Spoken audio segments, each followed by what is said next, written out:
Step inside a dusty frontier saloon where the scent of beans and salt pork mingled with smoke. Cowboys warmed themselves with flapjacks fried in bacon grease or braced for a dare with prairie oysters. Before we begin, hit like and subscribe. Today we revisit 10 unforgettable foods that once defined the Wild West Saloon table. If there was one dish that defined cowboy life, it was fried salt, pork, and beans. Nearly every saloon west of the Mississippi had it simmering on the stove, ready to fill hungry men after long hours on the trail. Salt pork preserved in heavy brine was one of the few meats that could survive weeks without spoiling. Thick slices were cut fried in their own fat until brown and crisp, then served over pinto or navy beans that had been boiling low and slow for hours. The result was hearty, smoky, and satisfying food that stuck to your ribs and gave you the strength to ride from dawn until dusk. Sometimes cooks sweetened the pot with molasses or tossed in onions for flavor, but often it was just pork grease and beans. And yet for cowboys starved from days of jerky or hardtack, it tasted like a feast. Some saloons even kept beans available 24 hours a day, knowing no man wanted whiskey on an empty stomach.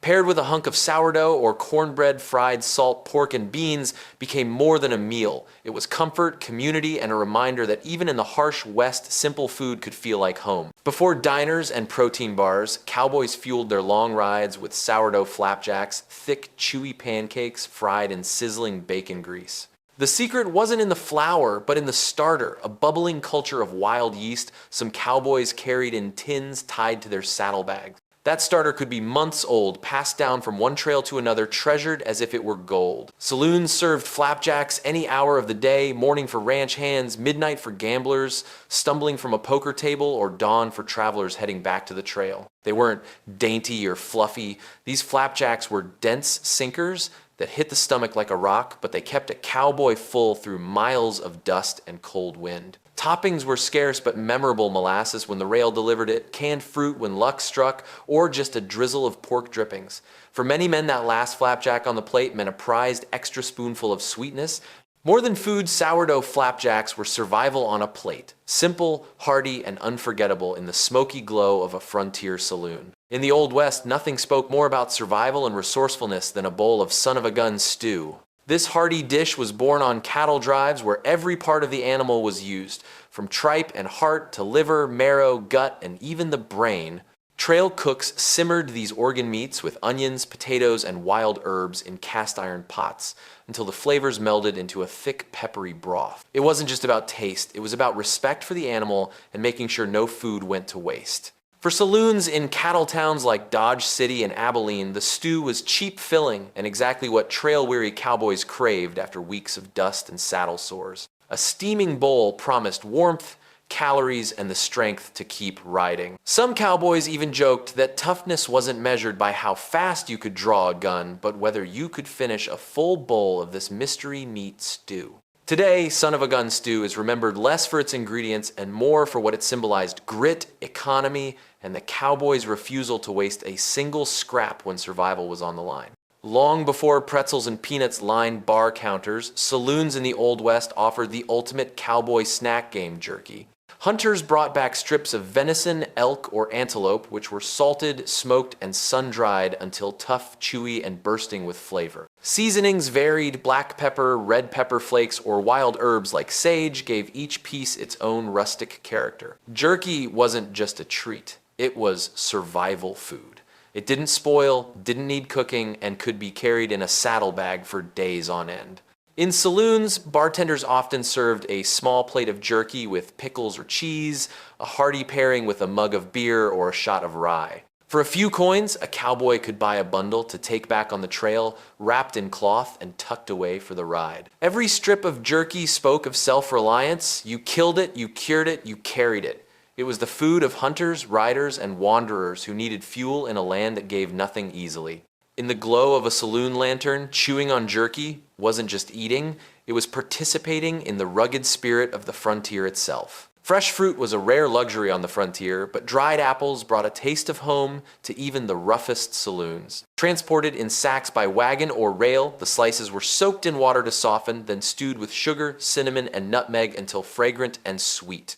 Poured into a thick crust of flour and lard, the pie baked in heavy cast iron pans, filling the room with a warm, spiced aroma that could stop a cowboy in his tracks. These weren't delicate pastries. The crust was dense, sturdy, and meant to endure heat and travel. But inside, the sticky, tart-sweet apple filling carried the memory of orchards far away. For a few cents, a slice of dried apple pie gave miners, ranch hands, or gamblers something rare, a taste of comfort that reminded them of family kitchens and autumn harvests. Served with nothing more than a tin fork and a quiet moment, this pie was more than dessert, it was nostalgia on a plate. In a world of dust and danger, a single bite could transport a cowboy back to simpler days and the sweetness of home. Before cattle ranches spread across the plains, buffalo was the meat that ruled the West. Saloons and boomtowns and railway stops proudly served buffalo roast as their premium dish, a meal that carried both flavor and status. The meat, dark and lean, was closer to venison than beef, and cooks often roasted large cuts slowly over open flames or in cast iron ovens. The prized hump roast, basted with fat and herbs, was so tender it practically melted when sliced. For hungry miners or gamblers flush with winnings, buffalo roast wasn't just food, it was a celebration. A thick slice with gravy and potatoes could cost more than beef, but cowboys paid gladly for a taste of something rich and memorable. In saloons, it was the kind of dish ordered to mark a bounty collected or a lucky poker night. Sadly, the very demand that made buffalo roast so popular also helped drive the herds to near extinction by the late 1802. Today, it's remembered with both nostalgia and regret, a reminder of a time when the West was still wild and a single meal could embody both abundance and loss. For many cowboys, the simplest meals carried the deepest comfort. Biscuits and molasses were a saloon staple for men, too poor for eggs or too weary for meat. The biscuits themselves were humble, made from flour, lard, salt, and sometimes sour milk, baked quickly in a Dutch oven or skillet until crisp on the outside and flaky inside. What transformed them was the molasses, thick, dark, and sweet, poured generously over the hot biscuits like frontier syrup. Cheap to store and slow to spoil, molasses was often the only sweetness a cowboy might taste for weeks on the trail. A plate of biscuits dripping with it could revive a tired rider as much as any whiskey. In saloons, this dish was often served late at night when supplies were running low and bellies still needed filling. For many men from the South, biscuits and molasses stirred memories of childhood kitchens and family suppers long left behind. It was more than just sugar and flour. It was a reminder that even in the roughest towns of the Wild West, there was still room for a taste of home. When beef was scarce or too expensive, cowboys often turned to what the prairie offered, and rabbit was always within reach. Light, lean, and plentiful rabbit became the backbone of countless stews simmered in frontier saloons. A cook would first brown the meat in pork fat or tallow, then slow cook it with onions, potatoes, carrots, and sometimes wild herbs until the tender meat nearly fell off the bone. In New Mexico and Arizona, saloon kitchens blended local flavors, adding chilies, garlic, and cumin, creating a stew that reflected the cultural crossroads of the West. For a weary ranch hand, the aroma alone, spicy, savory, and earthy, was enough to feel like home after weeks of dust and saddle leather. Rabbit stew wasn't the flashy dish gamblers boasted about, nor the daring challenge of prairie oysters. Instead, it was the quiet comfort food of working cowboys who longed for something warm, hearty, and familiar. Each bowl was more than nourishment. It was a reminder that even in the harshest conditions, the West still held pockets of comfort and community around a steaming pot. Every old saloon movie seems to show a jar of cloudy eggs sitting on the counter, and for good reason. Pickled eggs were real, and they were the closest thing the Wild West had to fast food. Made in big batches, hard-boiled eggs were soaked in brine, made of vinegar, salt, mustard seeds, peppercorns, and sometimes beet juice or chili peppers for color and heat. They weren't meant to impress. They were quick, cheap, and filling the perfect snack for a cowboy too broke or too busy to order a full plate. For just a few cents, you could grab one from the jar, sprinkle on a little salt or hot sauce, and wash it down with a beer or shot of whiskey. Pickled eggs became a kind of saloon ritual, a protein-packed bite between hands of poker or a cure for an empty stomach before another round of rye. Sour, tangy, and sometimes spicy, they left a lasting punch that matched the rough edges of frontier life. To modernize, they may look strange, but for a cowboy in 1870, pickled eggs were salvation in a jar.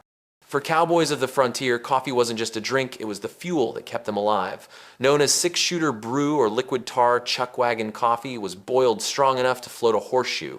Trail cooks tossed coarse grounds directly into battered tin pots of boiling water, sometimes adding eggshells or even a pinch of salt to settle the grit. In saloons, a blackened pot often sat on the stove all day, constantly topped off but rarely cleaned, filling the room with the rich, bitter scent of roasted beans.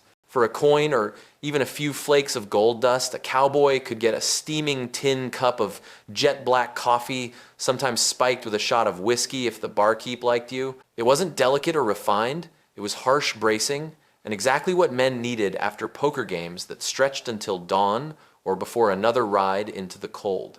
Chuckwagon coffee wasn't about flavor, it was about survival and ritual. In every sip was the taste of the trail, the clang of spurs on wooden floors, and the steady heartbeat of the Wild West itself. The foods of the Wild West weren't just meals, they were survival, courage, and small comforts in a harsh land.